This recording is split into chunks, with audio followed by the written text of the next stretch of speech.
Welcome to Matters Financial and Geopolitical. Today I thought I'd touch on a number of things, and let me first start with that man and his tiny daughter who drowned.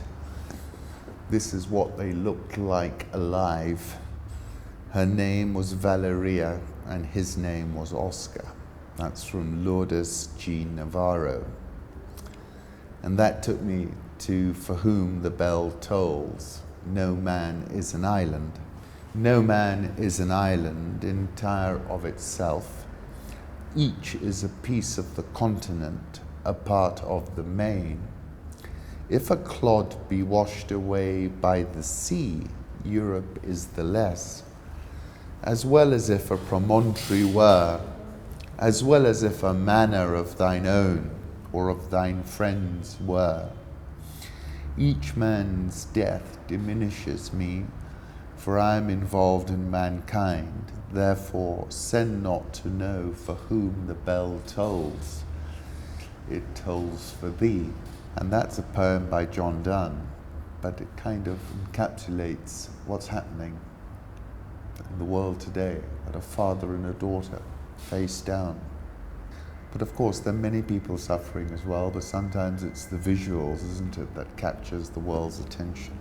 Political reflections. I wanted to touch on Amy Klobuchar, who says on Trump's belligerent tweets, "I don't think we should conduct foreign policy in our bathrobe at 5 a.m, she said. And that took me to the madman theory, which is a political theory commonly associated with US President Richard Nixon's foreign policy. According to the theory, those leaders would then avoid provoking the United States, fearing an unpredictable response. In 1517, Niccolo Machiavelli had argued that sometimes it is a very wise thing to simulate madness. And that's essentially what was Nixon's strategy. I call it the madman theory, Bob. I want the North Vietnamese to believe I've reached the point where I might do anything to stop the war. We'll just slip the word to them, for God's sake, Nixon is obsessed with communism. We can't restrain him when he's angry. And he has his hand on the nuclear button. And Ho Chi Minh himself will be in Paris in 2 days begging for peace. President Trump, of course, has gone to the G20 summit in Osaka. The question remains, the one I posed on the 9th of July last year, tariff wars, who blinks first? And I came across an interesting tweet which I translated from Chinese. And this is what it says: "The dangers of shaking the party's roots are everywhere, and small tube surges can be reduced to a landslide," Xi said at a meeting of the Communist Party's Politburo yesterday. "This is a wonderful world, from Western scholars to ordinary Chinese people. The Chinese Communist Party is very confident that its rule is stable. Only the Communist Party itself is nervous every day and feels that it will collapse."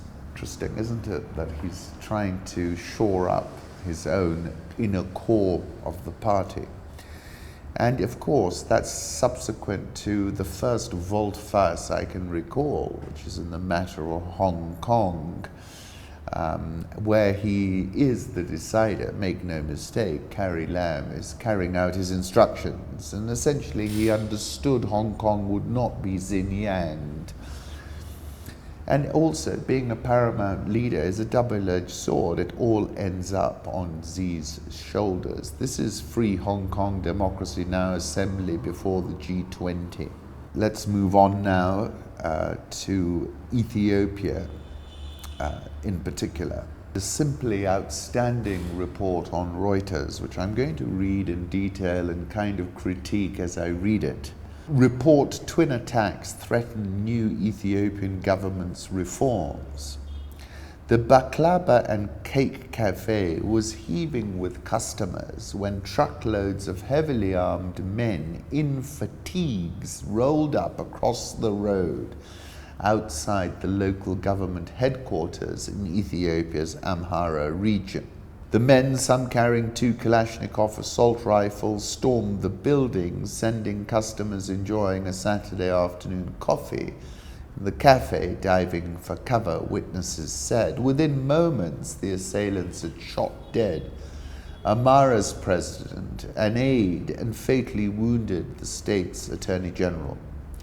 Hours later, 325 kilometers to the south in Ethiopia's capital, Addis Ababa, gunshots rang out behind the grey walls of a red-roofed villa as the military's chief of staff and a retired general were slain by a bodyguard.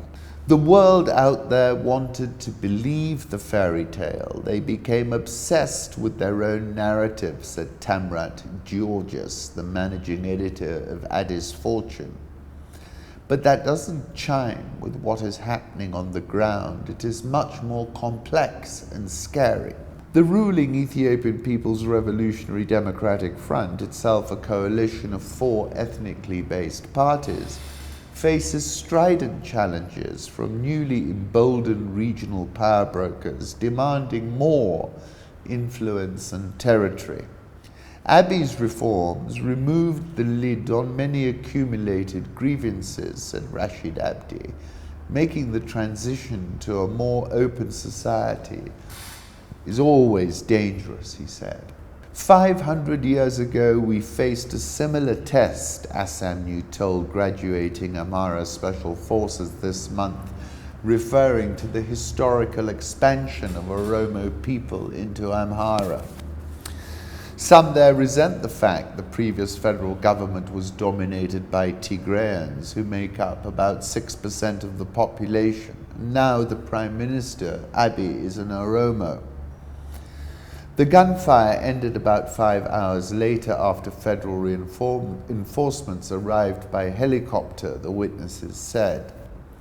But on the street, some suspected an official conspiracy, accusing federal authorities of orchestrating events to remove a popular and regional leader. The federal government doesn't want a strong leader here. The general was mobilizing the youth at the regional level and they didn't like it, said a young man at a street cafe who asked not to be identified for safety reasons. At this moment, we can't say whether there was a coup, Christian Tadele, spokesman for the new party, told Reuters. First, we need an independent inquiry. The federal government is trying to use this incident to control the security apparatus of the region. A reckoning may be coming. Elections are due next year, although no date has been set, and weapons have been pouring in from countries including Sudan and South Sudan, said Justine Fleischner, an arms expert with UK-based conflict armament research. The weapons fuel armed gangs, menacing travelers and disrupting transport networks. Police said in June they'd seized nearly 11,000 weapons and almost 120,000 rounds of ammunition in the capital over the last 9 months. One of the biggest risks is that the splits in society could break the ruling coalition or the military, said Gerard Prunier, an academic who has written extensively about Ethiopia and Rwanda. The EPRDF's ethnically based parties must respond to the demands of their constituents or lose support to hardliners. So the government is increasingly losing its ability to place friendly faces in top regional positions, Prunier said. EPRDF is the only tool that the Prime Minister has to govern, and it is not a reliable tool. On that point about the centre took me back to the Second Coming, turning and turning in the widening gyre, the falcon cannot hear the falconer.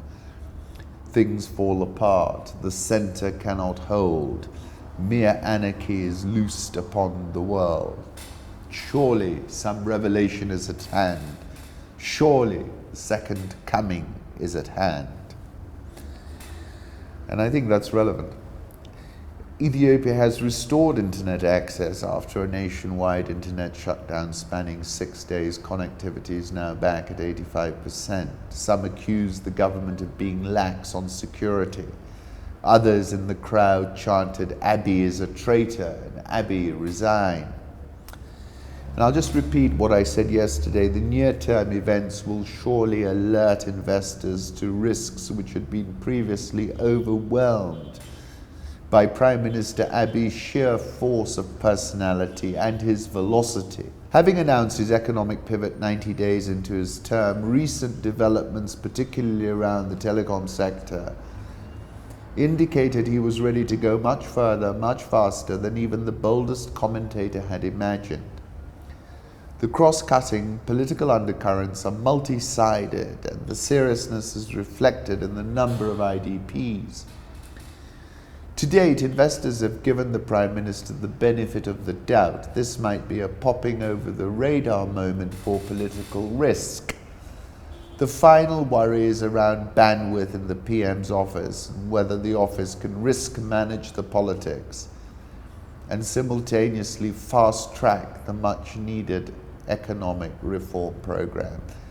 I wrote a hagiographic piece in July 2018 about Prime Minister Abiy, and I rated him as the most consequential arrival of a sub-Saharan African politician since Mandela. But he's clearly got his hands full in this matter. And that's the end. Thank you.